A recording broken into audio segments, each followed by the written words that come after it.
Morning guys, it's March the 22nd. I'm Henry Green from London Trading Group. Quick apologies for the lack of videos over the last few days. I've been away, but as of now they should get going again. So let's start with euro dollar. So I've just had a quick flick through. Obviously I'm just going to go back through all my charts again to see what we're looking at. So I'm currently on my daily chart, guys, but you can see my 60-minute. So what we're looking for, well, pretty indecision week. It was a nice bullish week. We have closed above the highs again. I've got a good level down at 111.50, which matches up nicely with a good retracement level. So I think 111.50, 60 area looks like quite a good pullback zone. Certainly we're looking like this market wants to pull back at the moment. If we just get this 60-minute up, let's have a look what this is looking like. I mean, that looks almost identical. So what we could do is let's just put this in and see how this market fits to this this line that we've got in at the moment. Okay, so it looks quite nice. If we get the fibs in, where are we on this cycle? So we've pulled back to 38, we've run onto the 127 and just held there. So this is now, we're probably looking at a buy zone. I mean, 112.20, I'd like it to have one more leg down ideally, maybe a spike through this custom EMA that I've got in here. And that 111.60 area is a great buy zone. So I'll certainly be looking to buy some down there. So maybe what the other thing we could do, obviously we could just parallel line this. And then that down there becomes a really good buy zone. So should it spike down into towards here, so maybe over the next couple of hours, then we look to take it down there. Obviously, if we do bounce and we can go high, I mean, this is we haven't completed the D, so we are just going from the C to the D at the moment. And we have got a good level down at 111.20. Sorry, 112.20. So that looks like a good bounce zone as well.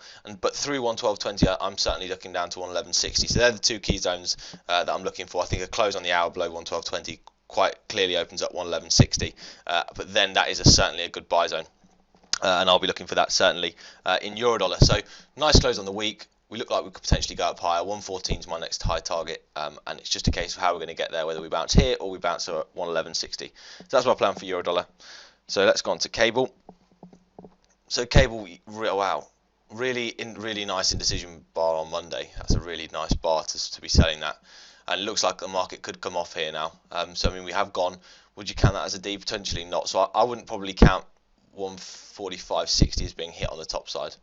No.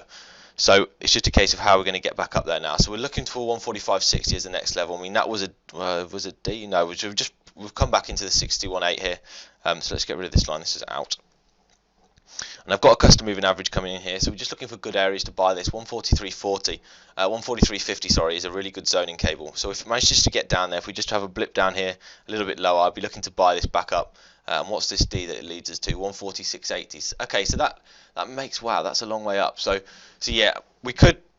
It's just a heavy selling day. I mean, that's a big indecision day after all that selling, and we've kind of clawed back some of the gains yesterday, certainly in cable. So I think that this has another push down. It looks like it wants to just properly go and test 143.50. It hasn't quite managed to get there yet, but certainly if it does get there, I'll be probably a buyer down at 143.50. I think that looks like quite a good zone between 143.30 and 143.50. I think you've probably got quite a lot of buyers will probably step into the market there. You've got the 200 moving average on the 60 coming in, and you've got this custom moving average which I've got in as well, which is the 105.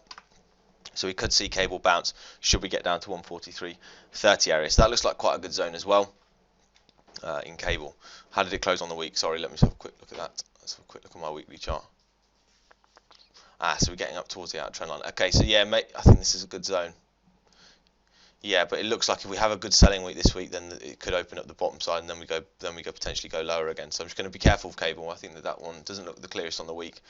Certainly not the most bullish on the week anyway. So just be careful of cable, but certainly looks all right for today. So dollar yen held nicely at 111.30. I had that in as quite a good level down there. What's happened now? So we've bounced finally. We took those stops, if you guys remember, below the range, really sharp correction downwards, and then we've sharply corrected back, and we are now in this new AB apparently according to my fib. So we're now back into the sell zone. Now if it holds here, this is a very key level in dollar yen. If we manage to hold around here, we form some sort of formation up here. This is the 38, and it's a really good level of resistance up here. This 112 is a really good zone, and we could see dollar yen sell off if we manage to. I mean, really bearish weekly close as well. So we've pulled back to 38. This looks like it could go for me. I think this could go lower. I think a lot of people are quite bullish dollar yen, but at the moment this looks like it could turn over for me. We've had a nice rejection there, but I mean, on the daily charts, it certainly looks like it's just a little bit of a pullback, and then we get a hold here. Come back to test the 8, and then we go again. So potentially we see dollar yen go.